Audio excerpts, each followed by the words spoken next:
اعوذ باللہ من الشیطان الرجیم، بسم اللہ الرحمن الرحیم۔ السلام علیکم دوستو۔ پانی، حرارت اور آرام کے ساتھ ساتھ خوراک انسان کی بنیادی جسمانی ضرورت ہے۔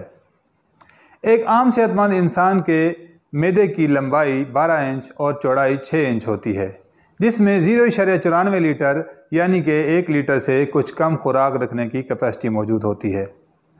رسول اللہ صلی اللہ علیہ وآلہ وسلم نے فرمایا، اپنے معدے میں 1/3 حصہ پانی، 1/3 حصہ کھانا اور 1/3 حصے کو ہوا کے لیے خالی رکھیں۔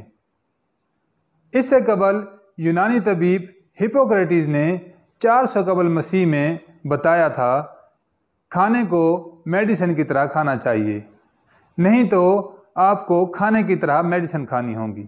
کھانا کھاتے وقت ہماری پوری توجہ صرف کھانے کی طرف ہونی چاہیے۔ موبائل کا استعمال، ٹی وی دیکھنا، پڑھائی کرنا اور دیگر کاموں میں ہمیں مصروف نہیں ہونا چاہیے، کیونکہ کھانے کے دوران اگر ہم کسی اور کام میں مصروف ہو جاتے ہیں تو ہماری توجہ کھانے سے ہٹ جاتی ہے، جس کی وجہ سے ہمیں یہ بھی احساس نہیں رہتا کہ ہم کتنا کھانا کھا چکے ہیں اور اسے ٹھیک طرح سے چبایا بھی ہے یا نہیں، جس کی وجہ سے ہمارا جسم کھانے کی مقدار اور شکل کو ٹھیک طرح سے جذب نہیں کر پاتا۔ کھانا کھاتے وقت سیدھا بیٹھنا چاہیے تاکہ خوراک کی نالی اور معدے پر کسی قسم کا دباؤ نہ آئے۔ رسول اللہ صلی اللہ علیہ وآلہ وسلم نے اسی وجہ سے ٹیک لگا کر یا لیٹ کر کھانا کھانے سے منع فرمایا ہے۔ بسم اللہ پڑھ کر کھانا شروع کرنا چاہیے۔ کھانے کو دائیں ہاتھ سے کھانا چاہیے۔ تیز گرم کھانا ہماری صحت کے لیے نقصان دہ ہے۔ کھانے کو چھوٹے نوالوں میں کھانا چاہیے، اس سے ہمیں چبانے میں آسانی ہوتی ہے۔ ایک نوالے کو 30 سے 40 مرتبہ چبائیں۔ اگر آپ پہلے ایسا نہیں کرتے، ہو سکتا ہے ایسا کرنے میں آپ کو عجیب لگے، لیکن کھانا کھانے کا اصل طریقہ یہی ہے۔ اس عمل کی وجہ سے کھانے میں زیادہ سلائیوا شامل ہو جاتا ہے اور کھانا لیکوڈ پیسٹ کی شکل اختیار کر لیتا ہے، جسے معدہ بہت آسانی سے ہضم کر لیتا ہے۔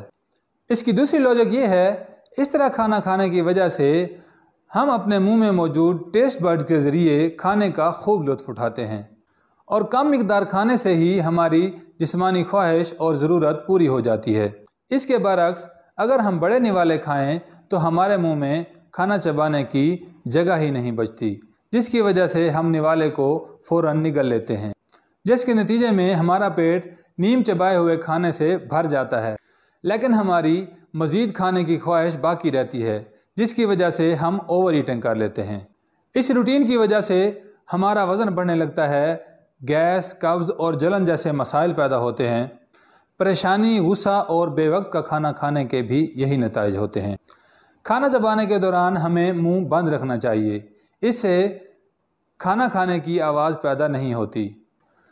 اگر کھانا کھانے کے دوران ہم اپنا منہ کھلا رکھتے ہیں تو ہم اپنے ناک کی بجائے اپنے منہ سے سانس لیتے ہیں۔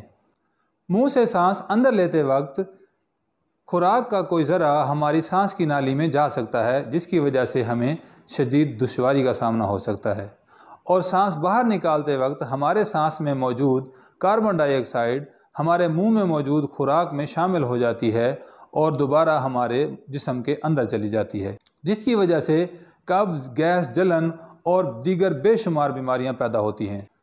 اسلام میں کھانے کے آخر میں یا فوراً بعد پانی پینے سے منع کیا گیا ہے۔ جدید تحقیق سے یہ بات سامنے آئی ہے کہ کھانے کا عمل مکمل ہونے پر ہمارے معدے کو خوراک ہضم کرنے کے لیے کافی انرجی چاہیے ہوتی ہے، جس کی وجہ سے معدے کی طرف خون کا بہاؤ کافی زیادہ ہو جاتا ہے۔ اگر ہم کھانے کے فوراً بعد پانی پی لیتے ہیں یا نہا لیتے ہیں تو ہاضمے کے اس قدرتی پروسیس میں رکاوٹ پیدا ہو جاتی ہے، جو پیٹ درد کے ساتھ ساتھ دیگر کئی بیماریوں کا باعث بنتا ہے۔ کھانے کے دوران اگر ضرورت محسوس ہو تو 1-2 گھونٹ پانی پی لینا چاہیے۔ کھانے کے بعد کچھ دیر آرام کرنا صحت کے لیے بے حد مفید ہوتا ہے۔ رات کا کھانا سونے سے 2-3 گھنٹے پہلے کھا لینا چاہیے۔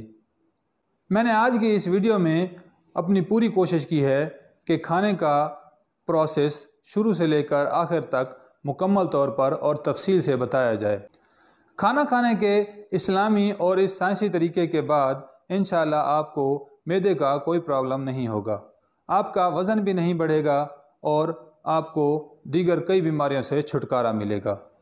امید کرتا ہوں آپ کو یہ ویڈیو پسند آئی ہوگی۔ اگر اس ویڈیو سے آپ کو فائدہ حاصل ہوا ہے تو اسے ضرور شیئر کریں۔ اللہ حافظ۔